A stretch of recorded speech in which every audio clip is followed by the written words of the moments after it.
evening, did you talk to the team, the heroes that surrounded the president? Did you call them that night? They were still operational working. So that's an answer is no. Did you call them the next day? President. Yes, I spoke with You them. called them the very next day, not the day of, or was it 72 hours after? I don't know the timeline, but I spoke with Okay, them because you're under oath. immediately following. I think it was 72 hours after. You waited 3 days. What is immediately clear is that there are a number of structures that need to be secured. Of these, Director, other than the first, immediate 4, what's the most dangerous site that should have been secured? Because Security 101, you got to mitigate the high ground. Yes.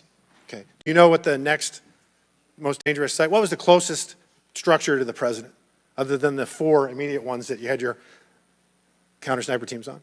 There are a number of structures around that event site. You know who the shooter knew? The shooter has visited the site 2 more times than you have, and he had a drone, and he picked the AGR building. So you said, do you remember in an ABC interview you did that you didn't have people on the roof of the AGR building because you were worried about safety because of the slope? I recall that statement. Okay. Does the Secret Service have written policy you can share with us about slope roofs? No. Okay. So why'd you act like there was one? Because is it your practice to comment on enormous events of enormous national implications when you're ignorant of the facts? That's rhetorical. So here's this thing with the slopes. You go all up to like 1812, you can go to a 112, which is about as flat as you can get without it being completely flat. And you're saying that there was a danger, safety concern there, but the problem is, Director, you put your counter snipers on a 312 roof, which is steeper than the 112. And by the way, the 112 is ADA compliant. You can build a ramp for a wheelchair on a 112 roof. So these are nothing but pathetic excuses, and they make no sense, and they're a bunch of cow dung.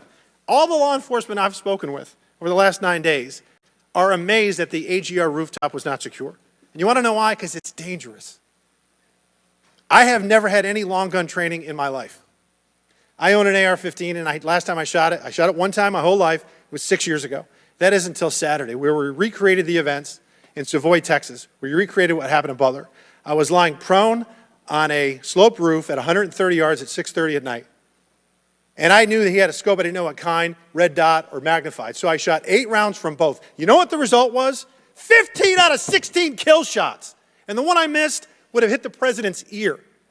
That's a 94% success rate. And that shooter was a better shot than me. It is a miracle President Trump wasn't killed. Corey Compatore's life is over because that damn shooter made it on the roof. And it wasn't the roof that was dangerous. It was the nut job on top of the roof. You know what else is dangerous? I believe your horrifying ineptitude and your lack of skilled leadership is a disgrace. Your obfuscating today is shameful. And you should be fired immediately and go back to Garden Doritos. Mr. Chairman, I yield back. Chair recognizes Ms. Lee from Pennsylvania. Thank you, Mr. Chair.